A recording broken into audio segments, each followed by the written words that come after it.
Everyone, welcome और welcome back to आपका अपना YouTube channel NEET JEE master class. तो बेटा, हम बात कर रहे थे चैप्टर बायोटेक्नोलॉजी के बारे में, जिसमें हमने जो है लास्ट लेक्चर जो करा लेक्चर नंबर 3, उससे पहले मैं 2 और बना चुकी थी। तो आज का जो अपना लेक्चर है लेक्चर नंबर 4 है। लेक्चर नंबर 3 में हमने क्या पढ़ा कि बायोटेक्नोलॉजी होती क्या है, उसकी डेफिनेशन पढ़ी। ओल्ड बायोटेक्नोलॉजी क्या है, न्यू बायोटेक्नोलॉजी क्या है, ठीक है, ये सारी चीजें हमने पढ़ी ही हैं। ठीक है, तो आप लोग यहाँ पे देख पा रहे हैं, मैंने एनसीईआरटी को हाईलाइट किया है, लाइन टू लाइन मैंने इसका आपको एक्सप्लेनेशन दिया है। तो ये सारी चीजें हम कल के लेक्चर में पढ़ चुके हैं, लेक्चर नंबर 3 का जिसका मैं बात कर रही हूँ। तो बेटा, आज हम बात करेंगे, मैंने कल यहाँ पे ये वाला जो पॉइंट है यहाँ तक जो है करवा दिया था, मैं जहाँ पे स्टार बना रही हूँ अभी, वहां तक मैंने करवा दिया था। अब बेटा हम बात करेंगे इससे आगे वाले पैराग्राफ की। ठीक है, तो मैं थोड़ा सा इरेज कर लेती हूँ, थोड़ा सा इरेज करती हूँ, क्योंकि मुझे ये वाला जो पॉइंट है वो आप लोगों को बताना है। तो चलिए स्टार्ट करते हैं अपना आज का लेक्चर। ठीक है,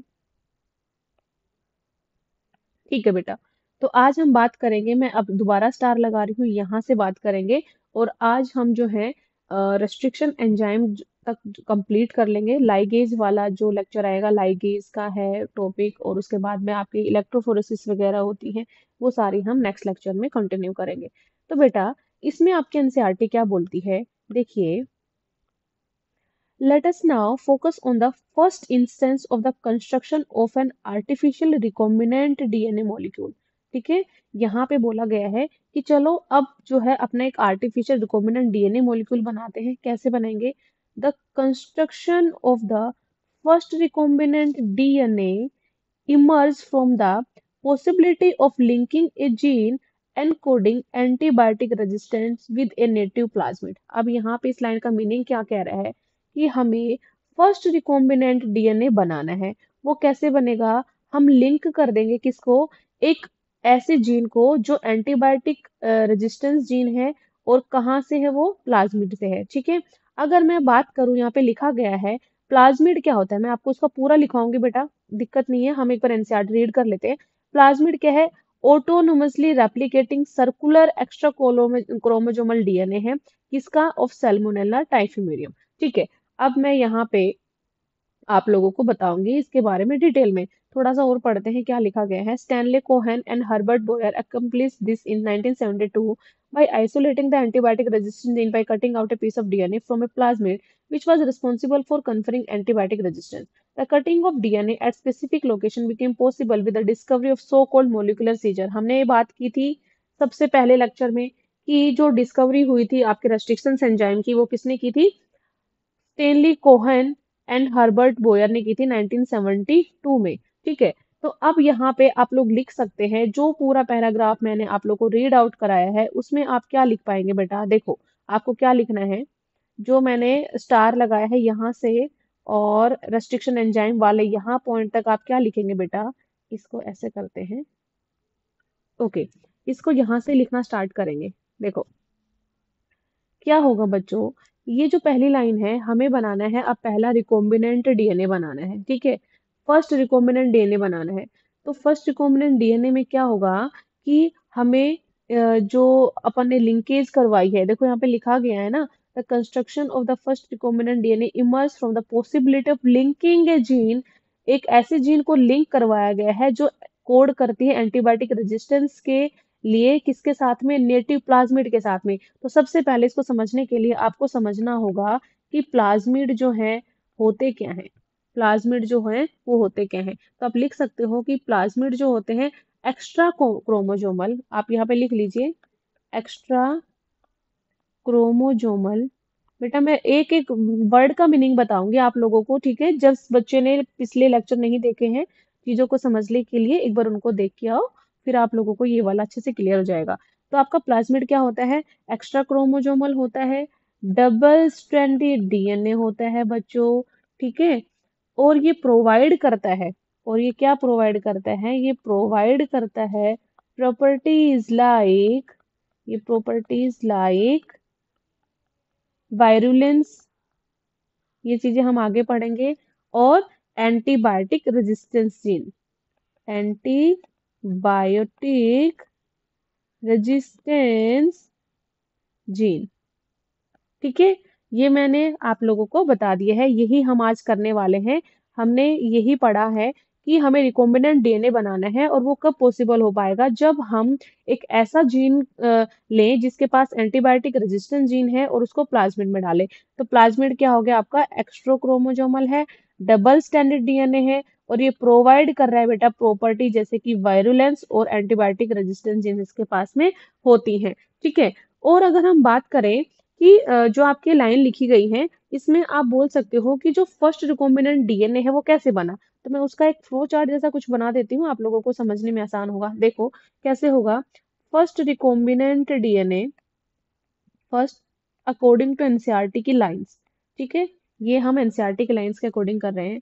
हमने लिया यहाँ पे एंटीबायोटिक रेजिस्टेंस जीन ले ली, यहाँ पे मैं लिख देती हूँ जीन एंटीबायोटिक रेजिस्टेंस जीन ले ली। और ये हमने कहाँ से ली है मेरे बच्चों, ये हमने कहाँ से ली है, ये ऑब्टेन की है हमने प्लाज्मिड से। तो आप यहाँ पे लिख लिए obtained from plasmid.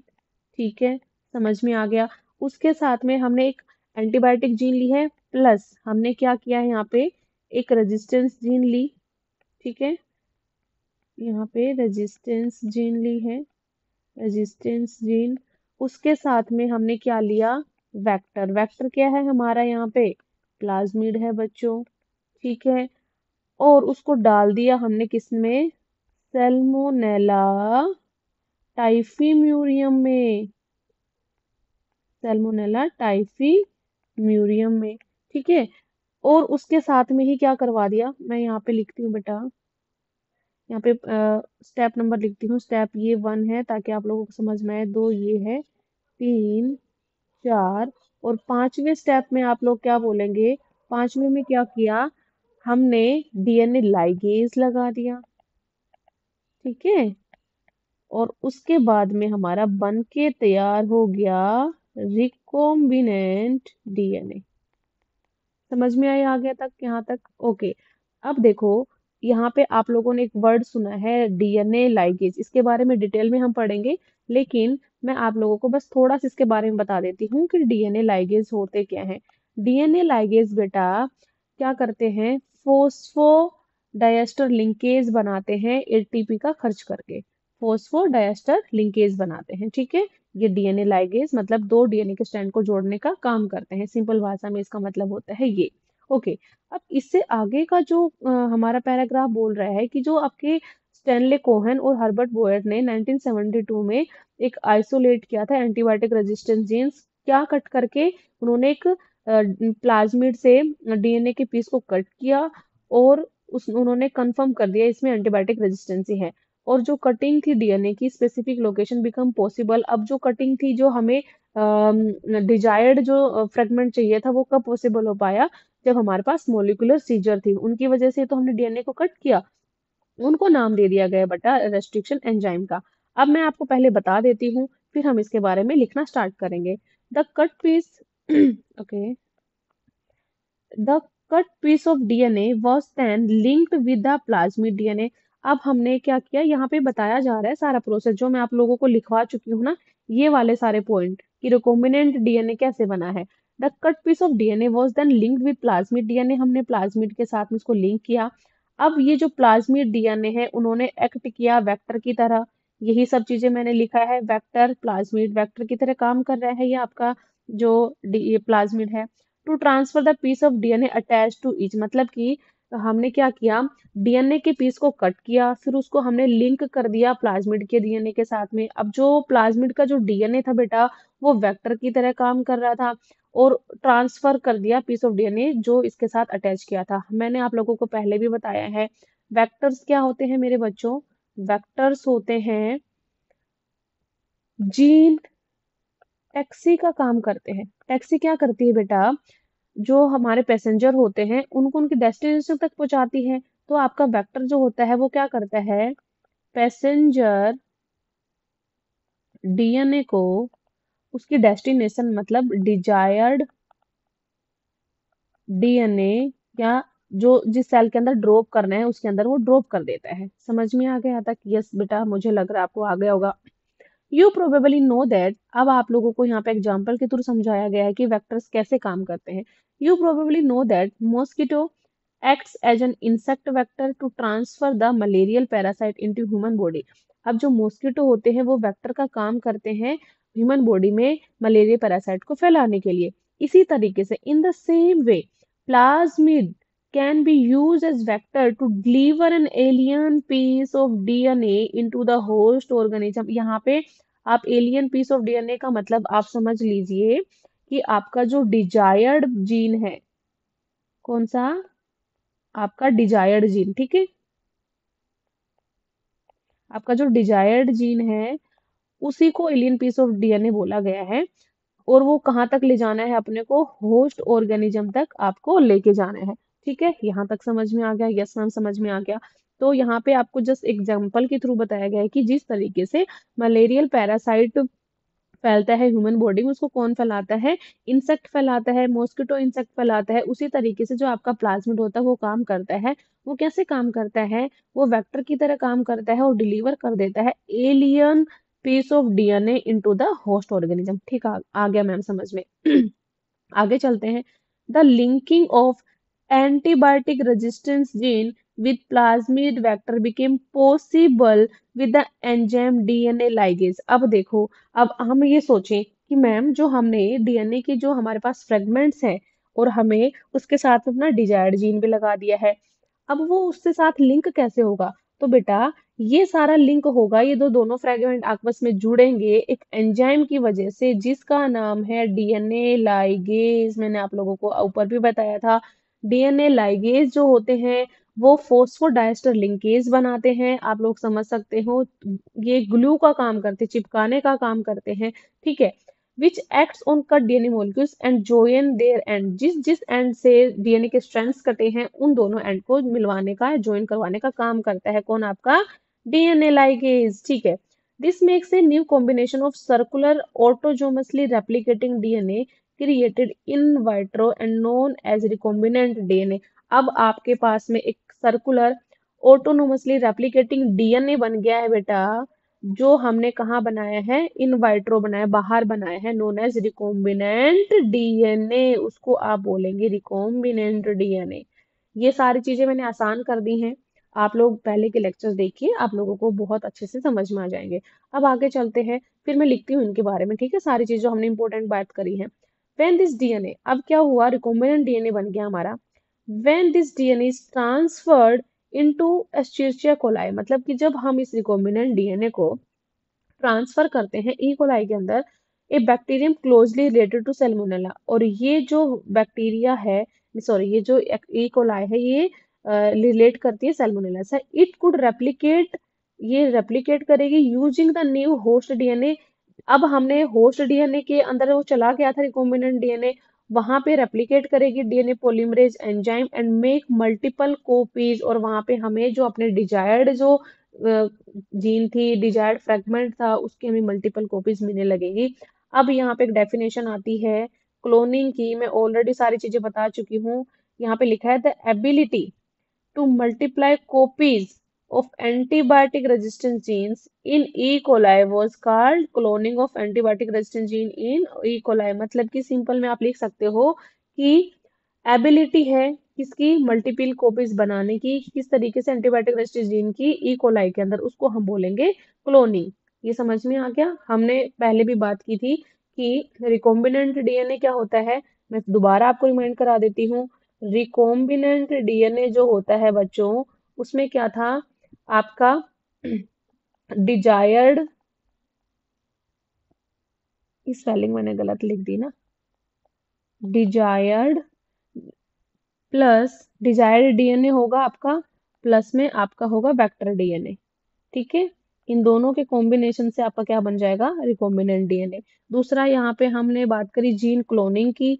Gene cloning एक ऐसी प्रोसेस होती है बेटा जिसके अंदर क्या होता है, फॉर्मेशन होती है multiple copies of recombinant DNA. तो आप लिख बोल सकते हो formation of multiple multiple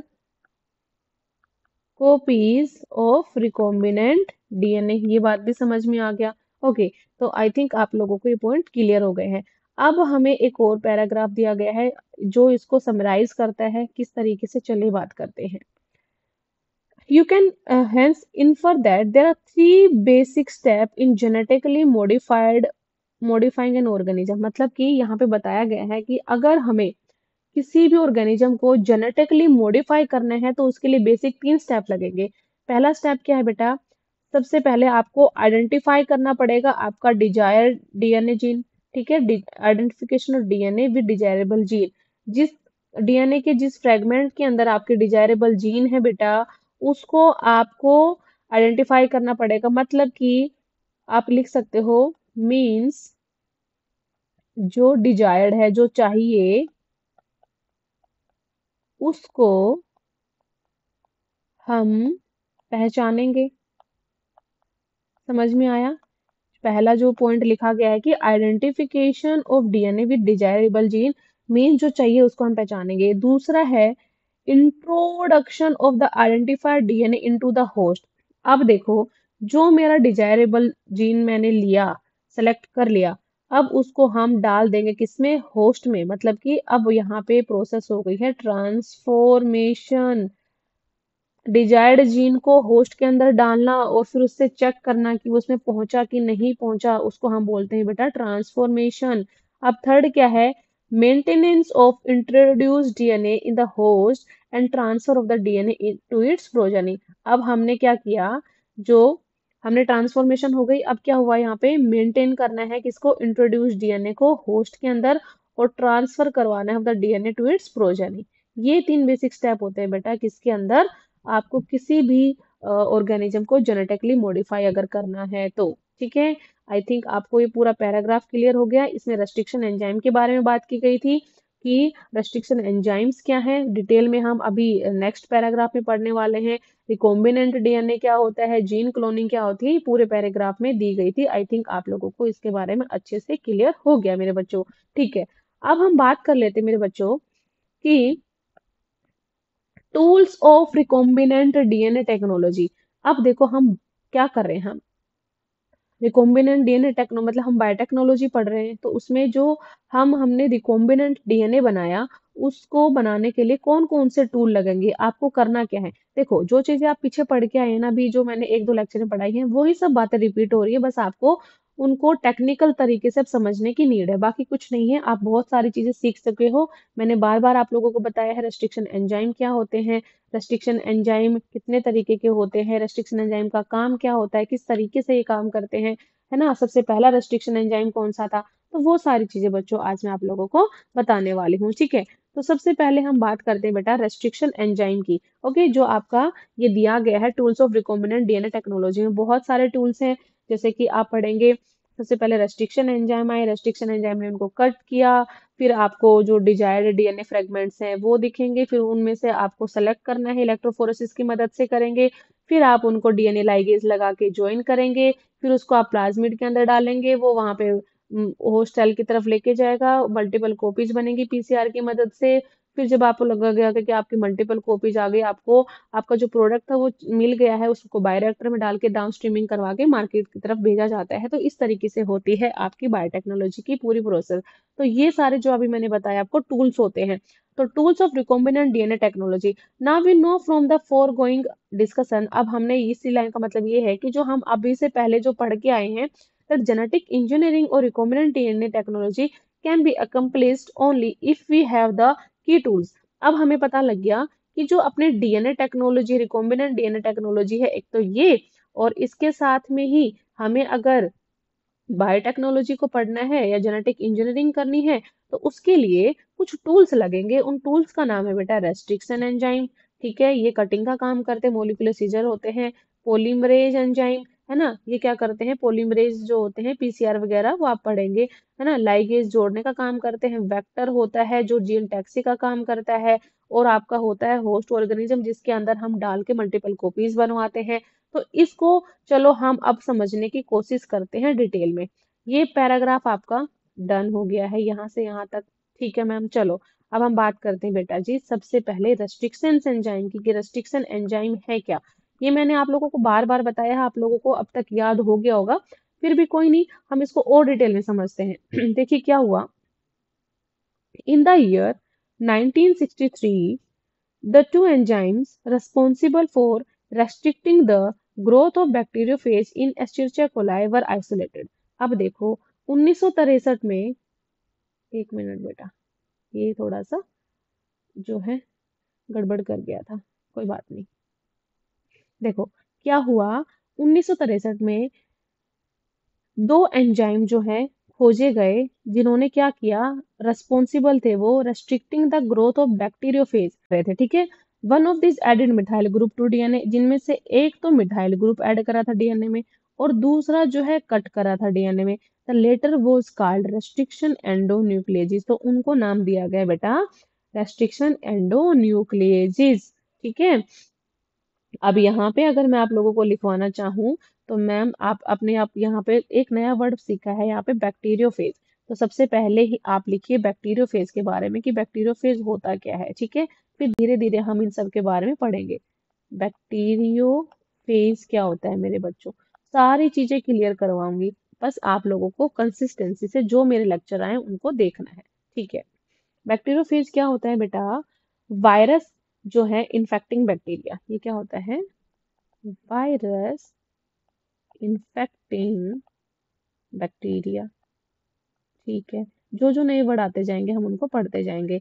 restriction enzyme का नाम क्या है दूसरा, मोलिक्यूलर सीजर्स, ठीक है। ये सीजर क्या होती है, कटिंग करती हैं, तो ये डीएनए को कट करने का काम करते हैं, ओके। अब यहाँ पे मैंने आपको एक नया वर्ड और आपने यहाँ पे बैक्टीरियोफेज का सीखा। दूसरा बेटा यहाँ पे आया है आपका, ओके, डीएनए मिथाइलेज आया है यहाँ पे नाम, डीएनए मिथाइलेज, तो आप उसको भी लिख सकते हैं कि डीएनए मिथाइलेज क्या होता है ma'am.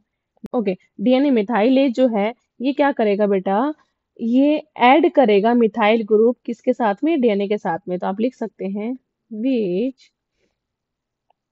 Added methyl group to DNA, ठीक है।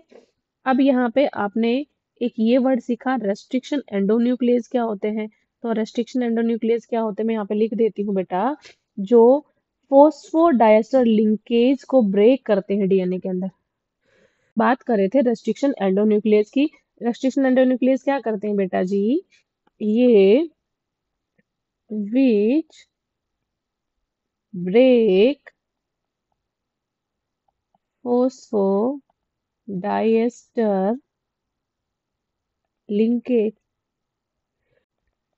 विद इन डीएनए, डीएनए के अंदर जो फोस्फोडाइएस्टर लिंकेज होती है उसको ब्रेक करने का काम कौन करते हैं, आपके रेस्ट्रिक्शन एंडोन्यूक्लियेजेस, ठीक है। ये बात हो गई है, ठीक है। अब मैं यहाँ पे आपको जो आपका डीएनए मिथाइलेज था उसके बारे में कुछ और बातें बताऊंगी, ठीक है। हमने यहाँ पे देखा कि जो डीएनए मिथाइलेज है वो क्या करता है, ऐड करवाता है मिथाइल ग्रुप टू डीएनए।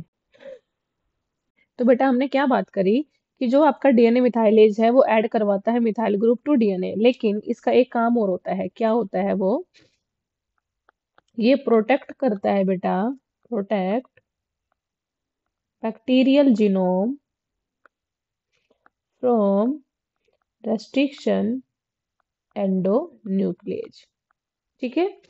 ये बात हो गई, हमने यहाँ तक पढ़ लिया। अब हम बात करेंगे इंपॉर्टेंट रेस्ट्रिक्शंस एंजाइम्स के बारे में, कौन कौन से डिस्कवर हुए, क्या उनका फंक्शन है। तो first restriction endonuclease Hind two, सबसे पहला जो आइसोलेट किया गया रेस्ट्रिक्शन एंडोन्यूक्लियस था वो कौन सा था बेटा जी, हाइंड टू था। वॉज फंक्शनिंग, अब इसकी फंक्शनिंग किस पे डिपेंड कर रही है, was functioning depend on a specific DNA nucleotide sequence was isolated and characterized 5 years later। अब क्या हुआ, जो ये आइसोलेट किया गया आपका जो हाइंड टू एंजाइम है, रेस्ट्रिक्शन एंजाइम पहला एंजाइम था, ठीक है। और इसकी फंक्शनिंग जो है ये काम करता था एक स्पेसिफिक डीएनए न्यूक्लियोटाइड सीक्वेंस पे, ये आइसोलेट कर लिया गया, लेकिन इसको कैरेक्टराइज मिला 5 साल के बाद, sorry. It was found that, अब ये क्या पाया गया बेटा, Hind two always cut DNA molecule at a particular point by recognizing a specific sequence of 6 base pair. इसका मतलब क्या है, मान लो यहाँ पे आपका पूरे डीएनए की सीक्वेंसिंग है। अब हाइंड टू क्या करता है, 6 बेस पेयर, 1 2 3 4 5 6, 6 बेस पेयर की सीक्वेंस लेके, 6 बेस पेयर की सीक्वेंस लेके वहां पे कट करवाता है। कौन बेटा, आपका हाइंड टू। ठीक है, तो ये इसकी कैरेक्टरिस्टिक फीचर है। This specific base sequence is known as the recognition sequence for Hind two. तो जो इसने रिकॉग्नाइज किया हाइंड टू ने, वो उसके लिए उसकी रिकॉग्निशन सीक्वेंस हो गई। मतलब कि हाइंड टू जब भी आप डीएनए की सीक्वेंस पे लगाएंगे तो ये क्या करेगा, 6 6 बेस पेयर के सीक्वेंस को देखेगा और उनमें कट लगाना स्टार्ट कर देगा, तो वो उसके लिए रिकॉग्निशन सीक्वेंस होती है। Beside Hind2, today we know more than 900 restriction enzymes that have been isolated from over 230 strains of bacteria, each of which recognize different recognition sequence. देखो, जिस तरीके से Hind2 की एक अलग recognition sequence है, उसी तरीके से आज के टाइम में 230 से ज्यादा जो है, सॉरी, 900 से ज्यादा रेस्ट्रिक्शन एंजाइम खोज लिए गए हैं। कहाँ से, 230 स्ट्रेन्स ऑफ बैक्टीरिया से, और उन सब की अलग अलग रिकॉग्निशन सीक्वेंस है। ठीक है, अब मैं आपको यहाँ पे लिखवा दूं, ये वाले पॉइंट लिखवा दूं जो मैंने भी पढ़ा है। आप लोग पॉइंट्स के बना बना के लिख लीजिए, आप लोगों को याद करने में समझने में आसान होगा। तो हम अब बात करेंगे बेटा हाइंड टू के बारे में। हम बात करेंगे मेरे बच्चों हाइंड टू के बारे में। जो मैंने आप लोगों को एनसीईआरटी में पढ़ाया है उसको मैं समराइज करा देती हूँ पॉइंट्स की फॉर्म में। ठीक है, सबसे पहले एनसीईआरटी में लिखा नहीं हुआ है लेकिन आप लोगों को याद रखना है। कोई पूछ ले आपसे कि जो हाइंड टू है वो आइसोलेट कहाँ से करा गया, तो ये आइसोलेट है बेटा, isolated from Haemophilus, Haemophilus influenza से। ठीक है, हीमोफिलस इन्फ्लुएंजा से इसको आइसोलेट किया गया है। और में आप क्या लिख सकते हो कि ये जो फर्स्ट एंजाइम था, first enzyme to be discovered, to be discovered as restriction endonuclease, ये पहला एंजाइम था जिसको डिस्कवर्ड किया गया एज ए रेस्ट्रिक्शन एंडोन्यूक्लियस। ठीक है, ये भी समझ में आ गया। अब इसको जो करेक्टराइज मिला वो 5 साल के बाद मिला। ठीक है, it is characterize by, it is characterize by 5 years later. ठीक है, समझ में आ गया मैम, आगे चलिए। अब मैंने आप लोगों को इसके बारे में एक इम्पोर्टेंट बताया था कि हाइंड टू जो है, हाइंड टू वो कट करता है किसको, डीएनए मोलिक्यूल को। कहाँ से, at a particular point by recognizing specific sequence of 6 base pair। ठीक है, और उस स्पेसिफिक सीक्वेंस को, this sequence is called as recognition sequence for Hind two. यही हमने पढ़ा इसमें, सारा समराइज करा दिया। अब आपको कोई दिक्कत नहीं होगी, नहीं होगी ma'am.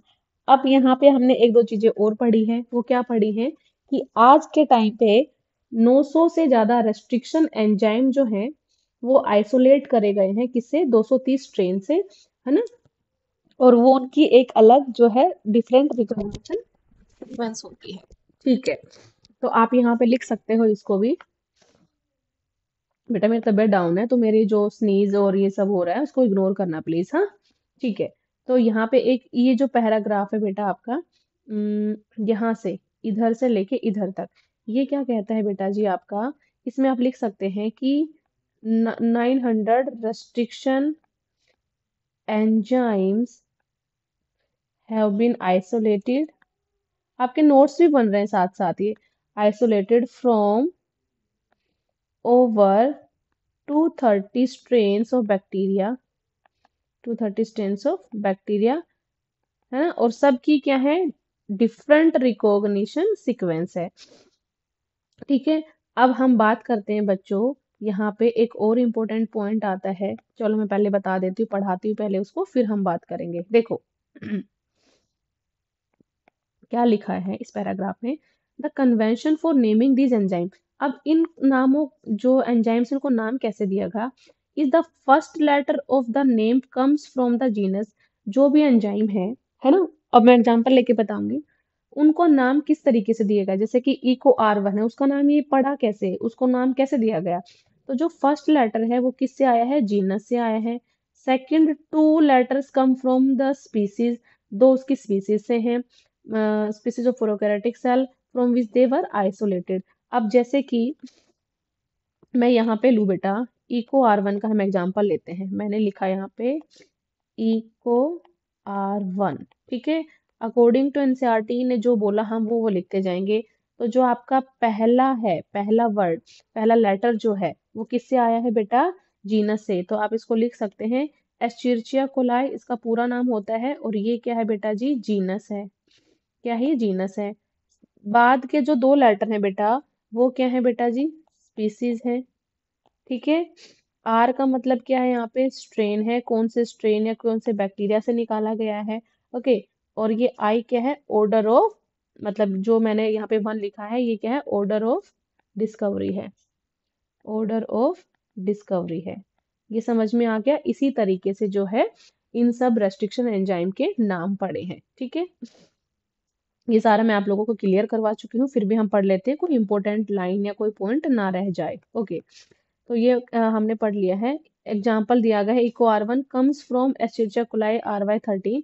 In eco R1 the letter R is derive, मैं ऑलरेडी बता चुकी हूँ, derive from the name of strain, strain का नेम है। Roman number following the name indicate the order in which the enzymes were isolated, की किस ऑर्डर में उसको डिस्कवर किया गया है from that strain of bacteria, ठीक है बेटा। ये हमने पढ़ लिया। अब आता है अपना एक और मोस्ट इम्पोर्टेंट पार्ट, जिसमें हम बात करेंगे कि जो आपके रेस्ट्रिक्शन एंजाइम है बेटा, वो कितने प्रकार के होते हैं। एग्जाम्पल के बारे में बात करेंगे। हमारी एनसीईआरटी में बहुत सारे जो हैं एग्जाम्पल नहीं लिखे गए हैं, ठीक है। तो उनके बारे में मैं एक्स्ट्रा नॉलेज के लिए आपको बताऊंगी, आप लोगों को वो अपने एनसीईआरटी में जो है मेंशन कर लेना है, या फिर आप उनको क्या करेंगे, लिख लेंगे, ठीक है। तो चलिए बेटा, 1 बाय 1 हम बात करते हैं रेस्ट्रिक्शन एंडोन्यूक्लियस के बारे में। तो पहले हम करेंगे क्या, एज यूजुअल एनसीईआरटी को रीड आउट करेंगे, देन हम लिखना स्टार्ट करेंगे।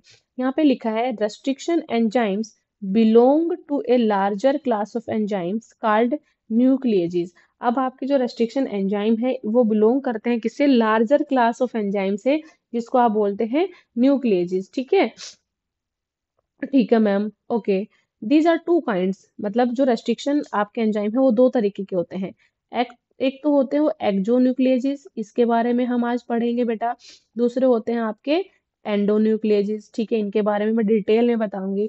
अब देखो, यहाँ पे साफ साफ लिखा गया है कि जो आपके एक्सोन्यूक्लियेजेस होते हैं वो रिमूव करते हैं nucleotide from the end of the DNA.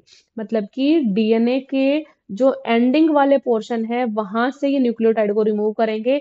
Where as उसके अलावा जो आपके एंडोन्यूक्लियेजेस हैं वो कट लगाएंगे कहाँ पे, at specific position with in the DNA. वो अपनी एक स्पेसिफिक पोजीशन जो है डीएनए के अंदर रिकॉग्नाइज करेंगे और वहां से जो है वो कट लगाना स्टार्ट कर देंगे, okay. Each restriction endonuclease function by inspecting the length of DNA sequence। जो भी रेस्ट्रिक्शन आपके एंडोन्यूक्लियस हैं वो काम करते हैं, सबसे पहले फाइंड आउट करते हैं कि डीएनए की सीक्वेंस कितनी बड़ी है।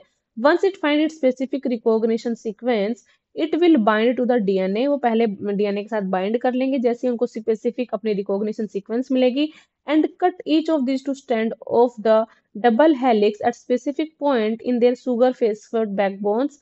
Each restriction endonuclease recognize a specific palindromic nucleotide sequence in the DNA।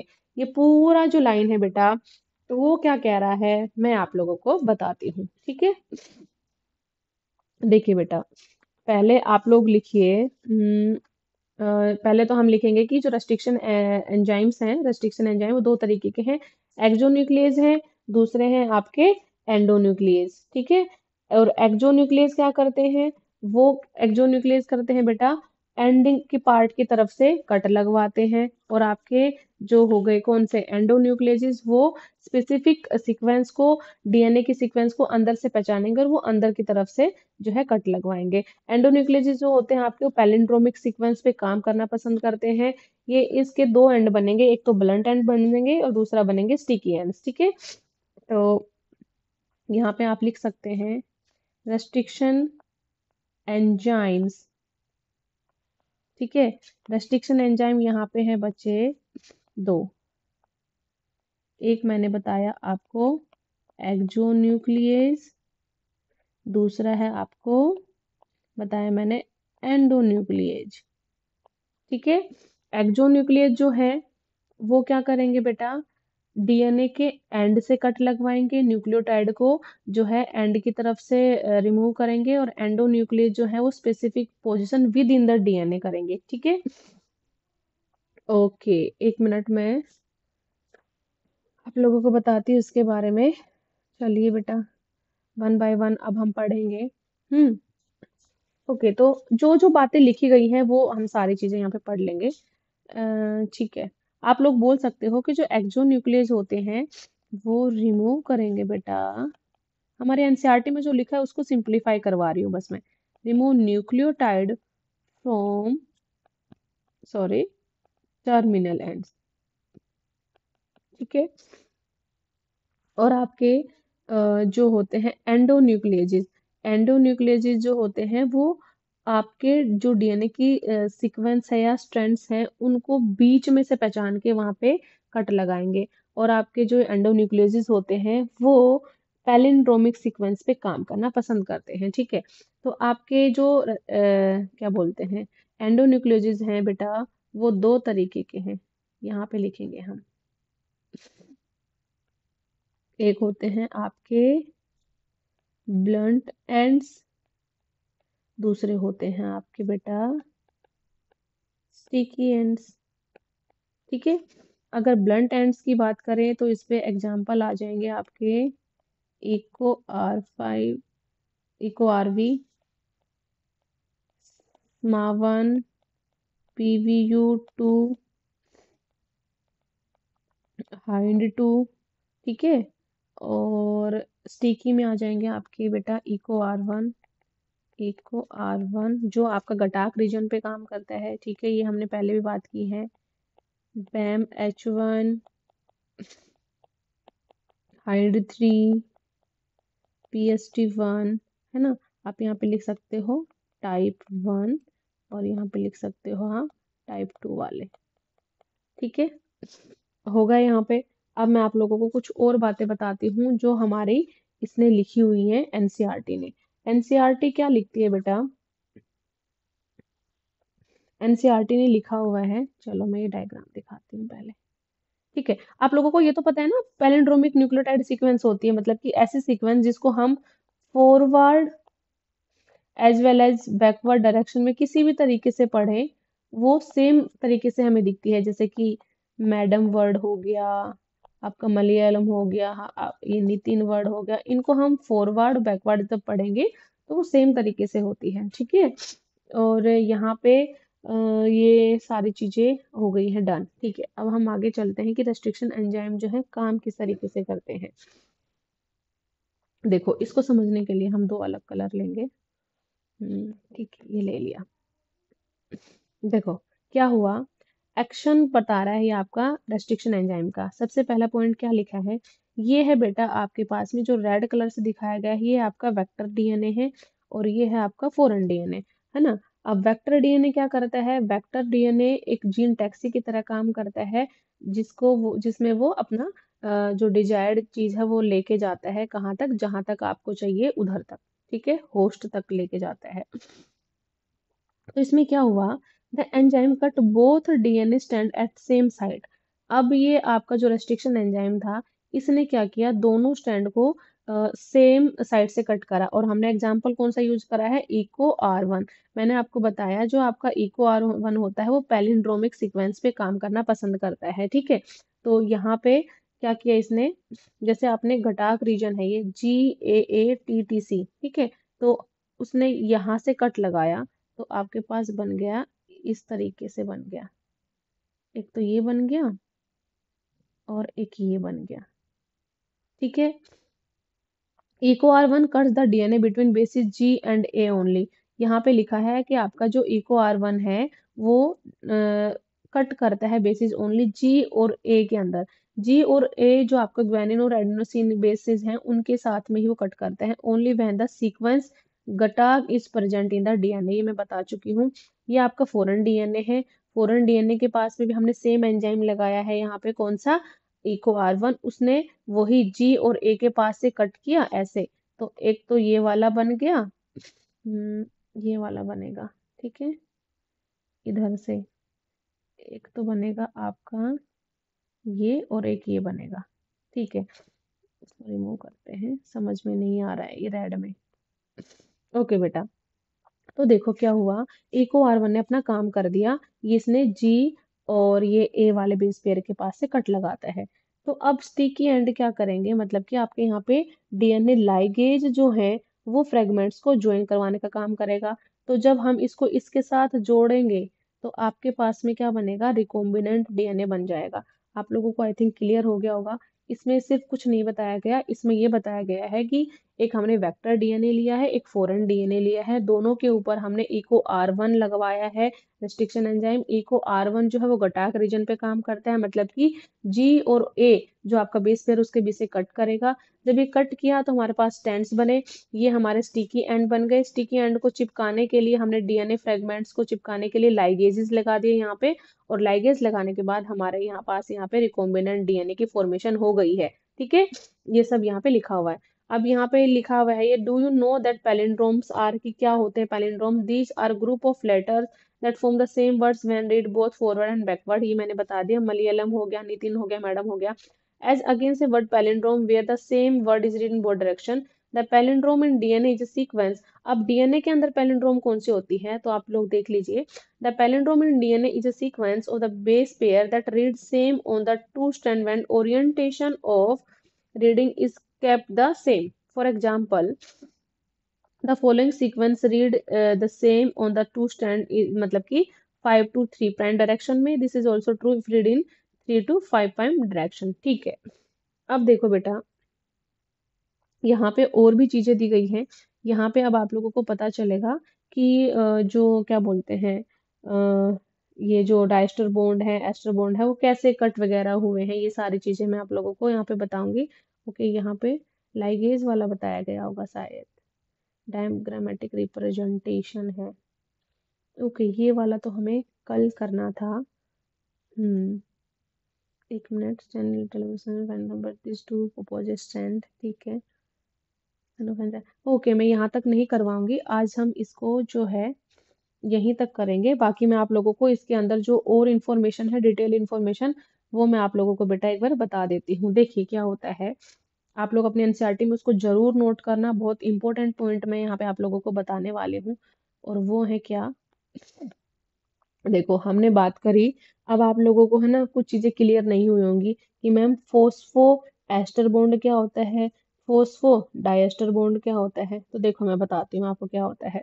मान लो बेटा, मेरे पास में ये 3 प्राइम टू 5 प्राइम डायरेक्शन में मेरे पास मान लो ये है, सुगर है, phosphate sugar, phosphate sugar, phosphate sugar, phosphate, इस तरीके से है, ये सीक्वेंस है मेरे पास में। ठीक है।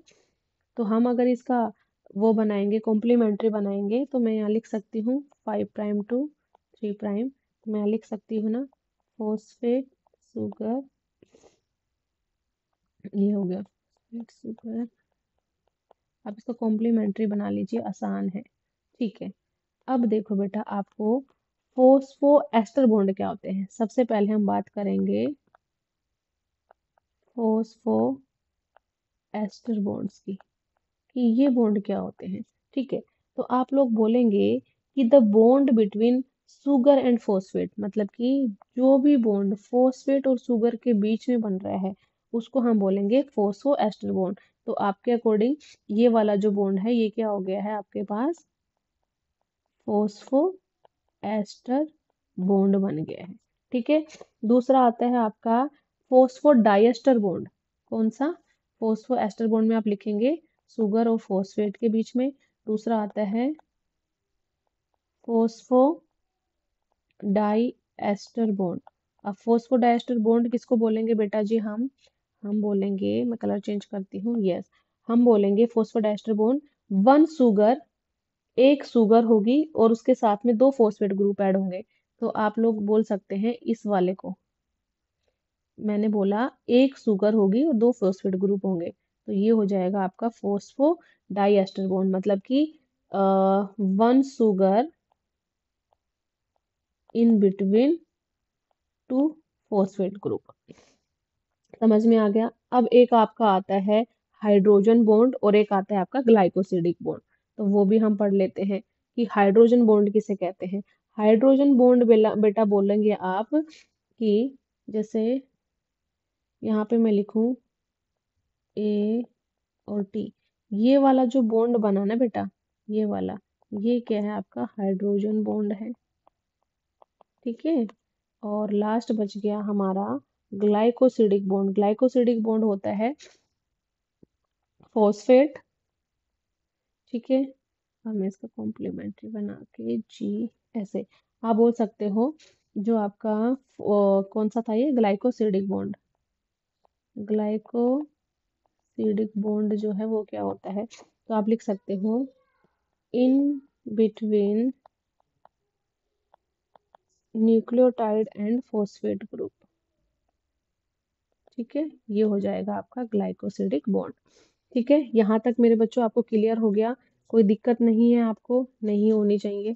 ठीक है, बाकी जो हम चीजें हैं आगे, मतलब इस पैराग्राफ से आगे का हम कल पढ़ेंगे। ठीक है, ये वाला जो आपका दिया गया है जो लाइगेज है वो किस तरीके से काम करते हैं, सेपरेशन जो होती है डीएनए फ्रेगमेंट्स की वो कैसे होती है, क्लोनिंग वेक्टर्स क्या होते हैं, ये सारे हम वन बाय वन स्टार्ट करेंगे। तो आज की वीडियो में बेटा मैं रिकैप करा देती हूँ, हमने क्या पढ़ा है। मोस्टली हमने पढ़ा है कि जो प्लाज्मिड है वो क्या होता है बच्चों। प्लाज्मिड के बारे में हमने आज पता किया है कि प्लाज्मिड क्या है, किस तरीके से काम करता है। ठीक है, यहाँ से हमने स्टार्ट किया था कि प्लाज्मिड क्या है, किस तरीके से काम करता है, प्लाज्मिड की प्रॉपर्टीज क्या है। रेस्ट्रिक्शन एंजाइम के बारे में डिटेल में पढ़ा है, रेस्ट्रिक्शन एंजाइम कितने तरीके के होते हैं। ठीक है, tools of recombinant DNA technology में सबसे पहला हमने रेस्ट्रिक्शन एंजाइम पढ़ा है, वो मैं आप लोगों को बता चुकी हूँ। सारे बॉन्ड हमने पढ़ लिए हैं, कौन कौन से बॉन्ड आते हैं। सो ये था बेटा आपका all about tools of recombinant DNA technology. तो आप लोगों को वीडियो लेक्चर अगर अच्छे लगे तो प्लीज चैनल को सब्सक्राइब करना। ठीक है, बहुत इंपॉर्टेंट चैप्टर मैं पढ़ा रही हूँ, स्कोरिंग है, 4-5 क्वेश्चन नेट में पूछे जाते हैं और बोर्ड के पेपर के लिए भी बहुत इंपॉर्टेंट चैप्टर है। सो बेटा मिलेंगे कल के वीडियो में। आप लोगों को कोई भी वीडियो स्किप नहीं करना है, नहीं तो चीजें समझ में नहीं आई।